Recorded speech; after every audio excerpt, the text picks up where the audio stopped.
여러분, 혹시 아침에 일어나자마자 찬물을 마시는 게 건강에 좋다고 믿고 계시나요? 공복에 과일을 먹으면 독소가 빠진다고 생각하시나요? 그리고 무릎이 아프면 계단 오르기 운동을 하라고 들어보셨을 거예요. 목이 뻣뻣하면 목을 좌우로 돌리라고, 등산을 하면 심폐기능이 좋아진다고, 윗몸 일으키기를 하면 뱃살이 빠진다고. 이런 말들 많이 들어보셨죠? 제가 오늘 여러분께 충격적인 이야기를 해드리겠습니다. 방금 말씀드린 것들 모두 거짓입니다. 아니, 거짓을 넘어서 여러분의 건강을 해치는 독약 같은 상식들이에요. 특히 60세 이후에는 이런 잘못된 건강법이 생명을 위험하게 만들 수도 있습니다. 더 충격적인 사실을 알려드릴게요. 제가 지금까지 진료한 환자 중에서 중간에 건강이 급격히 나빠진 분들을 분석해봤더니 90%가 이런 잘못된 건강 상식을 열심히 실천한 분들이었어요. 반대로 90세까지 건강하게 사신 분들은 모두 이런 상식들을 무시하고 자기만의 방법을 찾으신 분들이었습니다. 안녕하세요. 40년간 가정의학과에서 환자분들을 만나온 김건강입니다. 지난 40년 동안 수많은 환자분들을 보면서 깨달은 게 하나 있어요. 우리가 건강하다고 믿어온 상식의 90%는 잘못되었다는 겁니다. 그것도 단순히 효과가 없는 정도가 아니라 오히려 건강을 해치는 방향으로 작용한다는 거예요. 오늘 영상 끝까지 보시면 여러분이 지금까지 실천해온 건강법 중 어떤 것들이 오히려 병을 부르는지, 그리고 정말로 효과적인 건강법은 무엇인지 확실히 알게 되실 거예요. 저는 1984년부터 지금까지 40년간 가정의학과 전문의로 일해왔습니다. 그동안 만난 환자가 약 3만 명 정도 되죠. 젊은 의사들과 다른 점이 있다면 저는 환자분들과 함께 늙어왔다는 거예요. 20대였던 환자분들이 이제 60대가 되었고 50대였던 분들은 이제 80대가 되셨어요. 그분들의 인생을 처음부터 끝까지 지켜보면서 깨달은 게 있습니다. 건강한 사람과 병든 사람의 차이는 운동을 많이 했느냐, 적게 했느냐가 아니에요.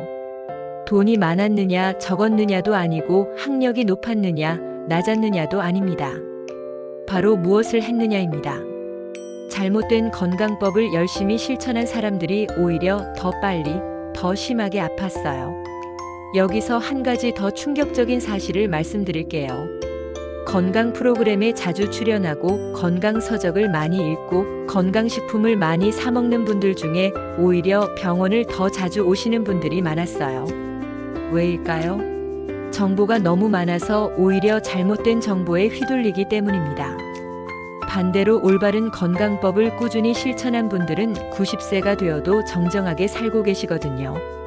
그분들의 공통점이 뭔지 아세요? 복잡한 건강법을 따르지 않아요. 아주 간단하고 기본적인 것들만 꾸준히 하세요. 저 역시 올해 65세입니다.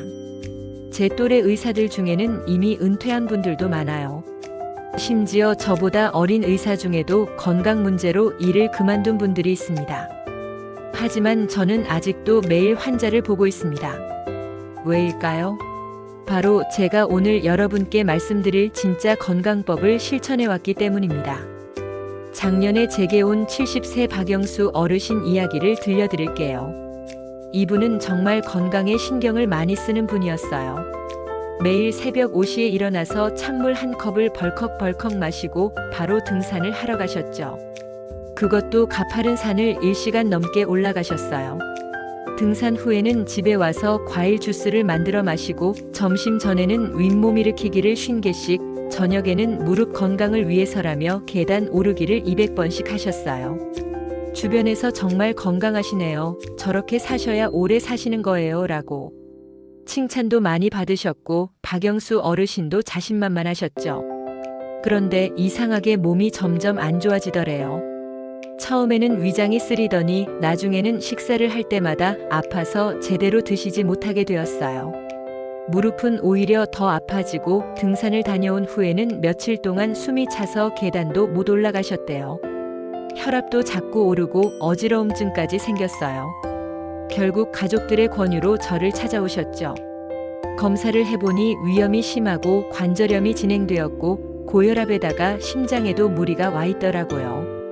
더 심각한 건 허리 디스크까지 생겨서 신경이 눌린 상태였어요.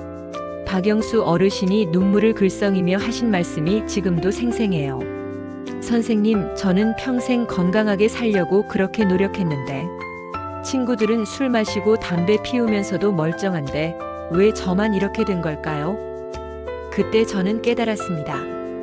이분이 열심히 했던 모든 것들이 사실은 독이었다는 걸요. 여러분, 아침에 일어나자마자 찬물을 마시는 게 왜 문제인지 아시나요? 젊은 사람들에게는 충격요법이 될 수 있어요. 잠든 몸을 깨우는 효과가 있죠. 하지만 60세 이후에는 완전히 다릅니다. 우리 몸은 밤새 휴식을 취하면서 체온이 낮아집니다. 특히 위장의 온도는 더욱 떨어져 있어요. 젊을 때는 위장 근육이 튼튼해서 찬물이 들어와도 금방 적응하지만 나이가 들면 위장 근육도 약해져요. 이때 찬물을 갑자기 부으면 위장에 엄청난 충격을 주는 거예요. 더 심각한 문제가 있어요. 찬물은 위장 혈관을 급격히 수축시킵니다. 혈관이 수축하면 혈액순환이 나빠지고 소화 기능도 떨어져요. 매일 이런 충격을 반복하면 만성 위염이 생기고 심한 경우 위궤양까지 생길 수 있어요. 실제로 제가 치료한 위염 환자의 70% 이상이 아침에 찬물을 마시는 습관이 있었어요.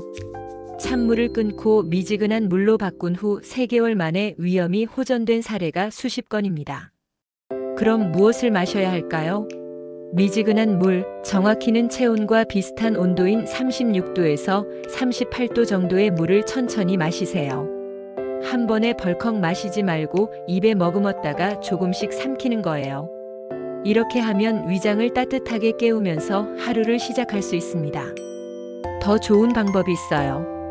꿀을 조금 넣은 따뜻한 물을 마시는 거예요. 꿀은 천연 소화제 역할을 하거든요. 위장 점막을 보호하고 소화를 도와줍니다. 단, 벌꿀을 끓는 물에 넣으면 영양소가 파괴되니까 미지근할 때 넣으세요. 레몬 한 조각을 넣는 것도 좋아요. 레몬의 구연산이 신진대사를 돕고 비타민C도 보충할 수 있어요. 하지만 위가 예민하신 분들은 레몬보다는 꿀이 더 안전합니다. 68세 이미경 할머니 이야기도 들려드릴게요. 이분은 TV에서 디톡스가 좋다고 해서 매일 아침 공복에 과일 주스를 만들어 마셨어요. 사과 2개, 당근 1개, 샐러리 2대를 갈아서 만든 주스였죠. 건강에 정말 좋을 것 같잖아요. 실제로 처음 몇 주는 몸이 가벼워진 느낌도 있었대요. 그런데 2개월쯤 지나니까 이상한 증상이 나타났어요. 식사 후에 졸음이 심하게 오고 오후만 되면 몸이 나른해지더래요. 평소보다 갈증도 더 많이 느끼고 소변도 자주 마려웠대요. 처음에는 나이 탓인가 하고 넘어갔죠. 3개월 후에 건강검진을 받았는데 당뇨 진단을 받으셨어요. 혈당이 200을 넘어간 거죠. 이미경 할머니는 정말 충격을 받으셨어요. 과일이 몸에 좋다는데 왜 당뇨가 생겼을까요? 제가 뭘 잘못한 걸까요? 라고 눈물을 흘리며 물으시더라고요. 문제는 과일 자체가 아니라 공복에 주스로 마신 것이었어요. 과일을 통째로 먹을 때는 섬유질이 당분 흡수를 천천히 만들어줘요. 하지만 갈아서 주스로 만들면 섬유질은 제거되고 당분만 농축됩니다. 게다가 사과 2개면 각설탕 10개 정도의 당분이 들어있어요. 이걸 공복에 마시면 혈당이 급격히 올라가요. 젊을 때는 인슐린이 빨리 분비되어 혈당을 조절하지만 나이가 들수록 인슐린 기능이 떨어져요. 특히 60세 이후에는 인슐린 분비량이 젊을 때의 절반으로 줄어들거든요. 이런 상태에서 매일 당분 폭탄을 투여하면 췌장이 지쳐서 당뇨병이 생기는 거예요. 이미경 할머니께는 이렇게 말씀드렸어요. 과일은 통째로 식후에 드세요.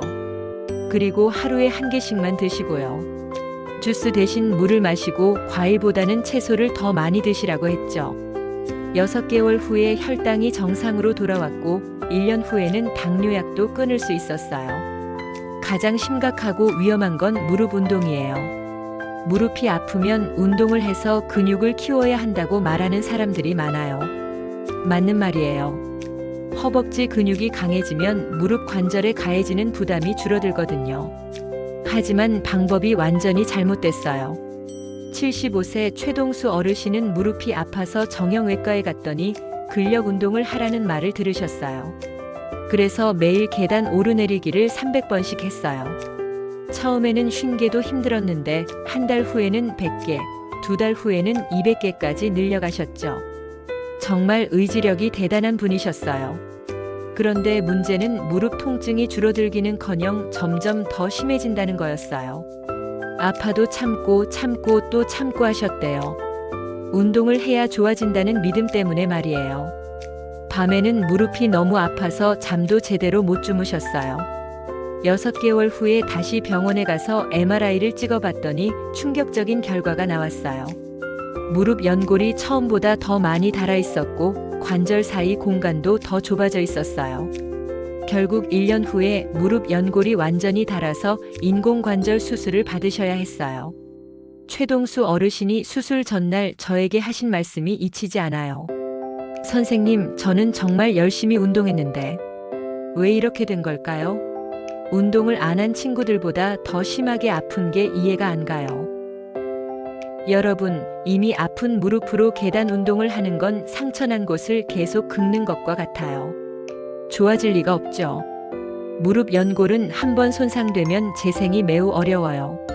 특히 60세 이후에는 연골 재생 능력이 거의 없다고 보시면 됩니다. 그럼 무엇을 해야 할까요? 무릎에 체중 부담을 주지 않는 운동이에요.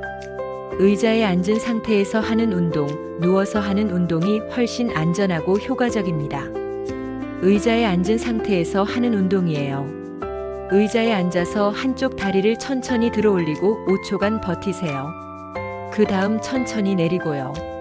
이렇게 하면 무릎에 무리를 주지 않으면서도 허벅지 근육을 강화할 수 있어요. 물속 걷기도 좋아요.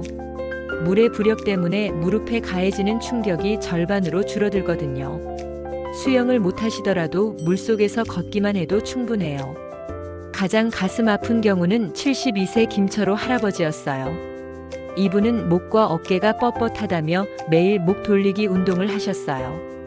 TV에서 목 운동이 좋다고 해서 아침 저녁으로 좌우로 돌리고 앞뒤로 꺾고 심지어는 360도 빙빙 돌리는 운동까지 하셨어요. 한 번에 50회씩 하루에 총 200회 정도 하셨다고 해요. 처음 몇 주간은 목이 좀 부드러워진 느낌도 있었대요. 그래서 더 열심히 하게 되셨죠. 목이 뻣뻣할 때마다 돌리고 틈만 나면 목 운동을 하셨어요. 심지어 TV를 보면서도 식사 후에도 습관적으로 목을 돌리셨대요. 그런데 3개월 후부터 이상한 증상이 나타나기 시작했어요. 처음에는 가끔 어지러움이 있었는데 점점 심해지더니 나중에는 고개를 조금만 돌려도 세상이 빙빙 도는 것 같았대요. 메스꺼움도 생기고 심한 두통까지 왔어요. 더 심각한 건 손에 힘이 없어지기 시작한 거예요. 젓가락질도 어려워지고 글씨를 쓰는 것도 힘들어졌대요. 가족들이 이상하다 싶어서 병원에 모셔갔죠. 병원에서 검사해보니 목 디스크가 심하게 진행되어 있었고 더 심각한 건 뇌로 가는 혈관이 눌려 있다는 거였어요. 목뼈 사이가 좁아지면서 신경과 혈관을 압박한 거죠. 잘못하면 뇌경색까지 올 수 있는 위험한 상황이었어요. 김철호 할아버지가 저에게 이런 말씀을 하셨어요. 선생님, 저는 건강해지려고 운동을 한 건데 이렇게 될 줄 몰랐어요. 이제 손주들 얼굴도 제대로 볼 수 없을까봐 무서워요. 제가 뭘 잘못한 걸까요? 그 순간 저는 정말 마음이 아팠어요. 잘못된 정보 때문에 이런 일이 생긴 거거든요. 목 운동은 정말 조심해야 해요. 특히 60대 이후에는 목뼈와 목 근육이 약해져서 급격한 움직임은 위험해요. 목뼈 사이의 디스크도 얇아지고 인대도 약해져서 조금만 무리해도 손상이 올 수 있어요. 목이 뻣뻣하실 때는 운동보다 마사지가 좋아요. 따뜻한 수건으로 찜질을 하고 손으로 목 뒤를 가볍게 주물러 주세요. 절대로 목을 꺾거나 급하게 돌리지 마세요. 그럼 진짜로 효과적인 건강법은 무엇일까요? 제가 40년간 환자들을 보면서 정리한 시니어 건강 5원칙을 알려드릴게요. 첫 번째, 따뜻하게 시작하세요. 아침에는 미지근한 물 한 잔, 목과 어깨는 따뜻한 찜질, 운동 전에는 충분한 준비 운동. 우리 몸은 기계가 아니라 생명체예요. 급격한 변화는 독이 됩니다. 두 번째, 천천히 움직이세요. 모든 동작을 천천히 부드럽게 하세요. 의자에서 일어날 때도, 계단을 오를 때도, 고개를 돌릴 때도 천천히. 급하게 움직이면 다쳐요. 세 번째, 앉아서 하는 운동을 늘리세요. 서서 하는 운동은 넘어질 위험이 있어요. 의자에 앉아서 할 수 있는 운동이 훨씬 안전하고 효과적이에요. 팔 들기, 다리 들기, 몸통 틀기. 의자만 있으면 충분해요. 네 번째, 물을 친구로 만드세요. 수중 운동은 관절에 무리를 주지 않으면서도 근력을 키울 수 있는 최고의 운동이에요. 수영을 못하셔도 괜찮아요. 물속에서 걷기만 해도 충분합니다. 다섯 번째, 호흡에 집중하세요. 운동할 때 숨을 참지 마세요. 천천히 들이마시고 천천히 내쉬면서 운동하세요. 호흡이 흐트러지면 바로 멈추고 쉬세요. 이제 구체적으로 어떤 운동을 하면 좋은지 알려드릴게요.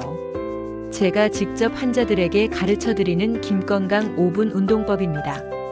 하루에 5분만 투자하면 되고 집에서 의자 하나만 있으면 할 수 있어요. 먼저 의자 스쿼트예요. 의자에 앉았다가 일어서기를 천천히 반복하는 거예요. 앉을 때는 3초, 일어날 때도 3초에 걸쳐서 천천히 하세요. 하루 10번씩 3세트면 충분해요. 이것만으로도 허벅지 근육과 엉덩이 근육을 강화할 수 있어요. 처음에는 5번부터 시작하셔도 됩니다. 다음은 발목 펌프 운동이에요. 의자에 앉아서 한쪽 발을 들고 발목을 위아래로 움직여주세요. 마치 자동차 엑셀레이터를 밟는 것처럼요.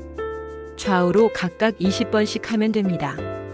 이렇게 하면 하체 혈액순환이 좋아지고 부종도 빠져요. 특히 오래 앉아 계시는 분들에게 정말 좋아요. 어깨 운동은 팔 올리기가 안전해요. 의자에 앉아서 양팔을 천천히 위로 올렸다가 내리세요. 무거운 아령은 필요 없어요. 500ml 물병 정도면 충분합니다. 물병이 없으면 맨손으로 해도 되고요. 팔을 올릴 때 3초, 내릴 때 3초로 천천히 하는 게 포인트예요. 복부 운동은 앉아서 무릎 들기를 추천해요. 의자에 앉아서 한쪽 무릎을 가슴 쪽으로 천천히 올렸다가 내리세요. 윗몸 일으키기보다 훨씬 안전하고 효과적이에요. 허리에 무리도 없고 복근도 강화할 수 있어요. 목 운동은 위험한 목 돌리기 대신 목 마사지로 대신하세요. 양손을 목 뒤에 대고 가볍게 주물러 주세요. 절대로 세게 누르지 마시고 부드럽게 만져주기만 하세요. 따뜻한 수건으로 목을 감싸고 하면 더 좋아요. 가장 중요한 건 평지 걷기예요. 하루 30분 평지에서 천천히 걷는 거예요. 언덕이나 계단, 울퉁불퉁한 길은 피하시고 평평하고 안전한 길에서 대화할 수 있을 정도의 속도로 걸으세요. 혼자 걸으실 때는 좋아하는 노래를 흥얼거리면서 걸으시면 됩니다. 노래할 수 있을 정도의 속도가 딱 적당해요. 여러분, 운동을 왜 하세요?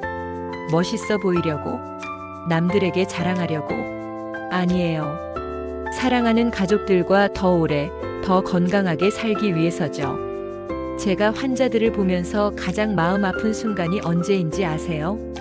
잘못된 운동 때문에 다쳐서 손주를 안을 수 없게 된 할아버지를 볼 때, 무리한 건강법 때문에 아파서 가족들에게 짐이 된다고 자책하는 할머니를 볼 때예요. 88세 박순자 할머니가 저에게 하신 말씀이 있어요. 선생님, 저는 100세까지 살고 싶은 게 아니에요. 그냥 죽을 때까지 누구에게도 짐이 되지 않고 싶어요. 내 힘으로 화장실도 가고 밥도 먹고 손주들하고도 놀아주고 싶어요. 맞아요. 건강의 진짜 의미는 거기에 있어요. 오래 사는 것보다 건강하게 사는 것, 가족들과 함께 웃을 수 있는 것, 자신의 일을 스스로 할 수 있는 것. 그것이 진짜 건강이에요. 제가 알려드린 방법을 실천하신 분들의 놀라운 변화를 들려드릴게요. 아까 말씀드린 박영수 어르신, 제 말을 듣고 운동 방법을 완전히 바꾸셨어요. 찬물 대신 꿀 넣은 미지근한 물을 마시고 가파른 등산 대신 평지 걷기를 하시고 계단 오르기 대신 의자 운동을 하셨죠. 처음에는 반신반의하셨어요. 이런 쉬운 운동으로 효과가 있을까? 라고 하시더라고요. 하지만 3개월 후부터 변화가 나타나기 시작했어요. 위가 쓰린 증상이 줄어들고 소화도 잘 되고 무릎 통증도 많이 줄어들었어요. 6개월 후에 다시 검사해 보니 위염이 많이 좋아졌고 혈압도 140에서 120으로 떨어졌어요. 관절 염증 수치도 정상으로 돌아왔고요. 1년 후에는 혈압약도 줄일 수 있었어요. 박영수 어르신이 저에게 하신 말씀이 잊히지 않아요. 선생님, 이제야 진짜 건강해지는 기분이에요. 몸이 가벼워지고 마음도 편해졌어요. 이미경 할머니는 더 극적인 변화를 보여주셨어요. 과일 주스 대신 통과일을 식후에 조금씩 드시고 공복에는 따뜻한 물을 마시고 당분 섭취를 줄이셨어요. 3개월 후에 혈당이 200에서 150으로 떨어졌고 6개월 후에는 120으로 정상화되었어요. 1년 후에는 당뇨약을 완전히 끊을 수 있었어요. 가장 감동적인 건 김철호 할아버지의 변화였어요. 위험한 목 운동을 완전히 중단하고 대신 따뜻한 찜질과 부드러운 마사지를 꾸준히 하셨어요. 2개월 만에 어지러움증이 많이 줄어들었고 6개월 후에는 두통도 거의 사라졌어요. 지금은 손주들과 함께 바둑도 두고 산책도 하시고 무엇보다 웃음을 되찾으셨어요. 이분들의 공통점이 뭔지 아세요? 복잡하고 힘든 운동을 한 게 아니라 간단하지만 올바른 방법을 꾸준히 실천하신 거예요. 그리고 가족들의 지지와 응원이 있었어요. 혼자가 아니라 함께 했기 때문에 포기하지 않을 수 있었던 거죠. 그럼 내일부터 어떻게 시작하면 좋을까요? 한꺼번에 다 바꾸려고 하지 마세요. 하나씩 천천히 바꿔나가면 됩니다. 첫 주에는 아침에 마시는 물만 바꿔보세요. 찬물 대신 미지근한 물을 천천히 마셔보세요. 둘째 주에는 과일 먹는 방법을 바꿔보시고 셋째 주에는 간단한 의자 운동을 시작해보세요. 가장 중요한 건 꾸준함이에요. 하루 이틀 못했다고 포기하지 마세요. 다시 시작하면 되거든요. 저는 40년 동안 환자들을 보면서 확신해요. 올바른 방법으로 꾸준히 하면 반드시 건강해집니다. 혼자 하기 어려우면 가족들과 함께 하세요. 배우자와 함께, 자녀와 함께, 손주와 함께. 가족이 함께하는 건강법이 가장 오래 지속되고 효과도 좋아요. 여러분, 건강은 선택이에요. 잘못된 상식을 맹신할 것인가, 올바른 방법을 선택할 것인가. 그 선택에 따라 10년 후, 20년 후의 삶이 완전히 달라집니다. 제가 꿈꾸는 모습이 있어요. 80세, 90세가 되어도 건강하게 걸어서 병원에 오시는 환자분들을 보는 것. 손주들과 함께 여행을 다니는 할아버지, 할머니들을 보는 것. 그것이 제가 의사로서 가장 보람을 느끼는 순간이에요. 여러분도 그런 모습이 되실 수 있어요. 지금 시작하면 됩니다. 늦었다고 생각하지 마세요. 지금이 가장 빠른 때예요. 오늘 영상이 도움이 되셨다면 구독과 좋아요를 눌러주세요. 그리고 가장 중요한 건 여러분의 가족들에게도 이 영상을 공유해주세요. 특히 잘못된 건강법을 실천하고 계신 부모님이나 형제자매가 있다면 꼭 보여주세요. 댓글로도 여러분의 경험을 나눠주세요. 어떤 건강법이 효과가 있었는지, 어떤 것 때문에 고생하셨는지. 서로의 경험을 나누면 모두에게 도움이 됩니다. 다음 영상에서는 시니어를 위한 올바른 식단에 대해 말씀드릴 예정이에요. 지금까지 건강한 하루 되세요.